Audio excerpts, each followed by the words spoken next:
assuming this is for Maddie's fund. There's a proposed meeting of all the animal organizations proposed by the Maui Humane Society to take place next month. Ah. They are inviting all the animal groups on island, on Maui, I should say in Maui County, I believe they're inviting them from Molokai too, to a meeting. They haven't determined the date yet, and it's not a public meeting. It's just of these groups, one individual from each group to meet with the Maui Humane Society to discuss collaboration and coordination. And my expectation is that it will be to make an attempt to get funding from Maddie's fund. And Penny could give us much more details, knowledgeable details on Maddie's fund, but what I can tell you in general, Maddie's fund has given grants in the past 11 years of $100 million. Not one dime came to Maui because we couldn't apply because there was no coordination in the animal groups, and that's what they require. They require a community, not an animal organization, but a community to pledge that they're going to work towards no kill, has been done in many communities. And if you pledge that you will work towards no kill and you are willing to release statistics on your organization, then you can get grants from Maddie's Fund. And these are big grants. So I know I personally had testified before the Maui County Council at the beginning of the year saying, if we're spending $1.2 million, $1.4 million to support the Maui Humane Society every year, why aren't we demanding that they participate in at least attempting to get some of this money from this Maddie's Fund? So it may be coming. Some people are saying it may be too late because Maddie's Fund has shown statistically how nationwide the number of animals needlessly killed every year has gone down since they've been in existence. They're not claiming credit for it. Who? The Humane Society? Maddie's Fund. Oh, the people at Maddie's Fund is saying that every year there's less, so they're saying this is almost a done deal. So I don't know what that means. Does that mean they're going to say, well, hey, we've been giving out grants for 11 years. We don't have to keep giving them out. And now Maui comes in, oh, we're ready for a grant now. Well, we maybe are too late, guys. I'll never believe the Humane Society will say, okay, we'll stop killing them. Well, that's part of the deal. Yeah, so I'll never believe the Humane Society will. If they because won't what does say that do? What does that do? Does it stop Jocelyn and all their paychecks? I mean, because then the county doesn't pay them anymore? What does that do? The county pays them for animal control. So you still need animal control. You still need somebody. But they have to not put them to sleep. Well, they have to work towards that. Right. You have to reduce the number. And that's what most places that go no kill, it's not like they stop today. You know, some big city will say they're killing 50,000 animals a year. Well, they don't say, okay, you don't kill, okay, now you don't kill anymore. They say you've got to start reducing it. Okay, next year you've got to be down to 40,000. You have to be going in the right direction. This 50% and 80% that they're doing now is pathetic. Here, yep. So that's as much as we know. Hopefully in 2 or 3 weeks when we're back on, we'll have some more details on that. But that's what that looks like. It's all about. But we haven't gotten the specifics yet. So that's that on Maddie's Fund. So okay, Petco, good guys, bad guys. What do you think? Well, I am a pet shop kind of gal. Because they've been there for, I know of 20 years. 30 years is what they say, 30 some years or something. Well, the reason I mentioned Petco is... Petco's right here. Yeah, right here. They're relatively new. It's a big nationwide chain. And Petco has... Maui Marketplace. Right, Maui Marketplace is where it's opened. You been drinking again? No, just thinking about the bad things that Petco is doing, and I had a little upsetting episode. But Petco has been here about 2 years, and we're talking about Harf. Harf has worked with Petco to have adoption clinics outside their store. Ninth Life, who, again, disclaimer, I'm on the board of Ninth Life. Ninth Life has had very good relationship with Petco, in not only conducting spay-neuter clinics outside their store, but Petco gives a lot of grants to animal organizations, and Ninth Life has gotten some grants. So generally, the consensus was Petco is friendly to animals. However, just this past week, we discovered that Petco is selling yellow tangs. And those of you who are not familiar, yellow tangs are one of the aquarium fish that are being scooped up in Hawaii by people who are in the business of doing this. They're called aquarium collectors, and they go in and they scoop up these fish in large quantities. And by doing this, they're killing the reef. It's one more. It's not the only thing that's killing the reef, but it's one more thing. Some of us have been trying to get the state to put restrictions on these aquarium collectors for years, with no positive results. When we had Linda Lingle as the governor, we couldn't get anything done, and then there was an assumption when we got a new governor in, we could. However, the chair of the Department of Land and Natural Resources, which is in charge of this, William, has been an aquarium collector, so he thinks there's nothing wrong with this. So we have not had much results.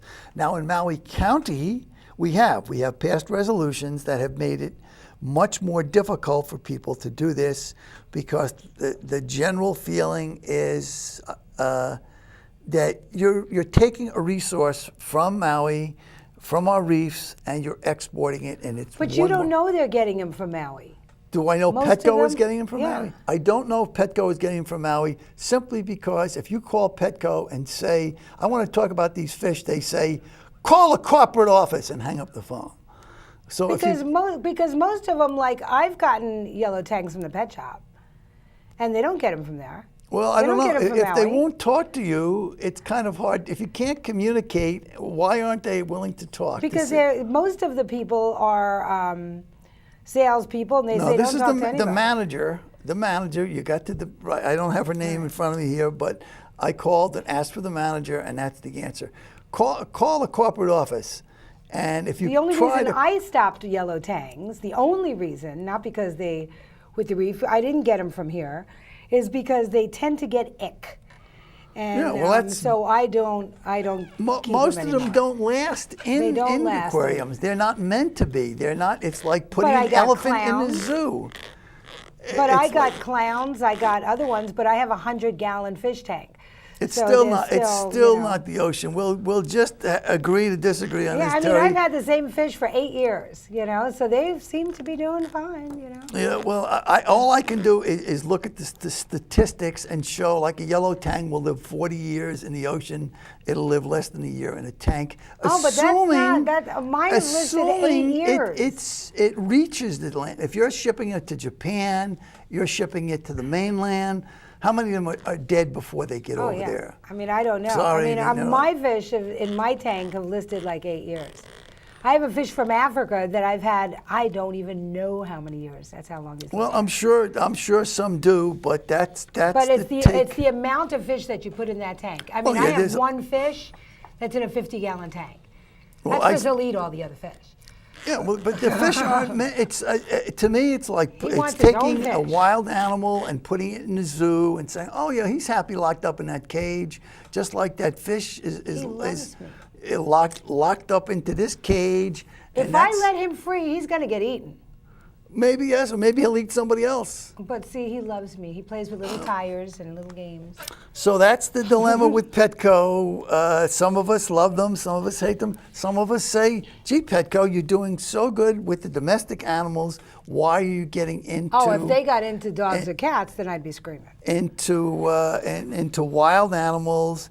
And, we all know that it's a chain, and they have to suffer corporate. But what I would, if that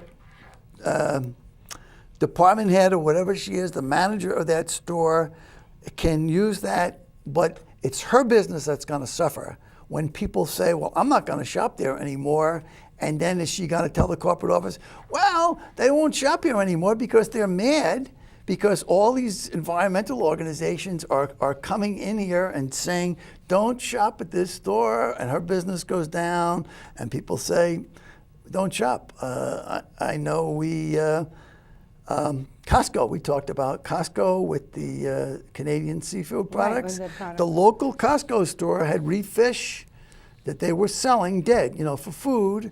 And enough people went in there and said, you're going to suffer if you do this, and here's the reason why. They pull them. They said, okay, it's not worth the problem. Well, good. I have a good one now. Starbucks. Are we ready for Starbucks? I go to, it's not that I don't drink coffee. I do drink coffee, but I haven't drank coffee in a while because I've been on this diet.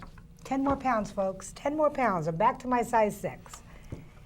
And go ahead. Dave keeps telling me lose more.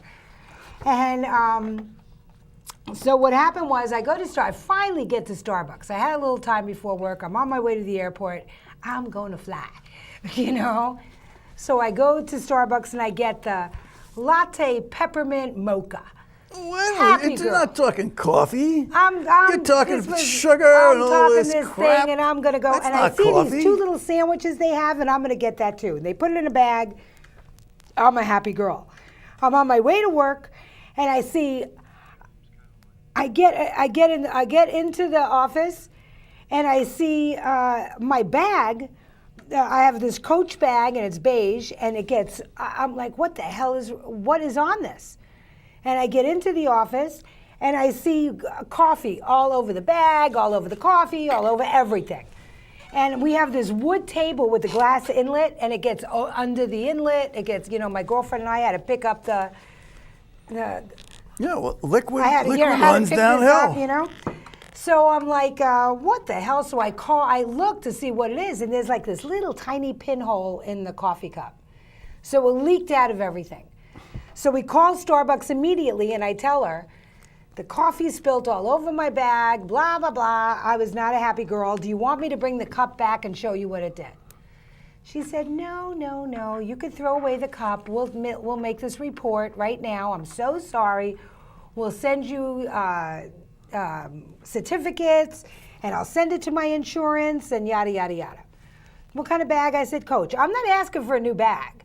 I'm asking just for cleaning the bag, and all this stuff. So she sends it to her insurance. I never hear a word. 2 weeks go by, I call her up, and I said, I haven't heard anything from your insurance. Oh, they told me not to talk to you anymore.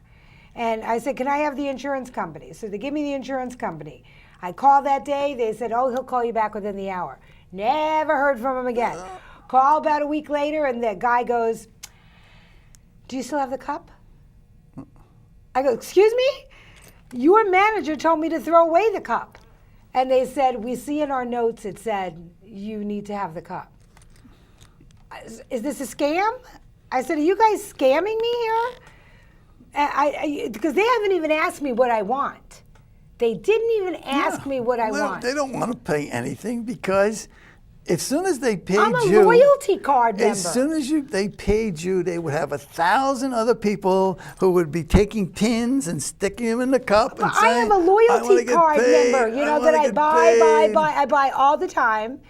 I have a gift that's card. What they want you to do is they want you to I keep said, are buying. you crazy? So I sent an email to the vice president. I said, where's even the certificates? I cannot believe to get that. I mean, I'm appalled.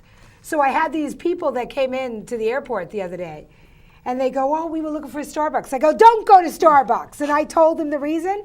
They came back after their flight or whatever, and they said, you know what? We saw a Starbucks, and we didn't go in because of what you said. I said, thank you very much. Thank you very much. I said, now I'm going to mention it on my show. Don't go to Starbucks. They're con artists. Son of a bitches. That was wrong. So go to Badass Coffee, go to anywhere, but no, they are con artists. Throw away the cup and then ask me. So now somebody said, take a cup, put a pin in it, go, oh, lo and behold, I found the cup. No, but they're not going to pay. I mean, all I wanted was a clean. I didn't ask them for a $500 bag back. They'd set a precedent. Bastards! That's exactly what they would set a precedent by paying you, and then. And then I called the manager and all said, this- "You told me to throw away that cup." And And she it- goes, "Oh, I don't remember what I said." Oh, If shut up. you announced on here tonight that you got